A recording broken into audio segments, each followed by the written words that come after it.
mən sənə deyirəm, görsən əlindədir yenə telefon, maşında gedirik, anar. Bayaq dedilər, eşitdin də? Eşitdim. 48 saat telefonu da saxlayırlar, adamı da yox saxlayırlar, yoxsa nəsə. Bərəkətə and olsun, əgər sən əlində telefon orada görsənsən, deyirəm sənə, 48 saatdır səni 48 saniyə gözləmərəm. Dalını gətir. Çıxıb Bakıya gedərəm. Yox, Yaxşı çıxırdım, heç olmasa. Yaxşı, sən onu eləməzsən. Demişəm, yox, eləyərəm. Vallahi eləyərəm. Çünki mən sənə deyirəm, götürüb özünə telefonu, onu, bunu, deyir ki, qoyacam da ciblərimə. Deyirəm, gərək orada, buranda, oranda, cibində. Ay, Gürcüstanlı.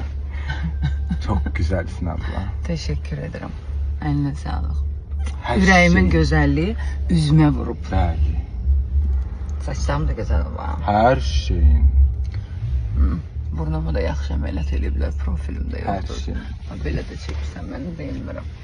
Şimdi gel bir fotoğrafları verelim. Tamamdır.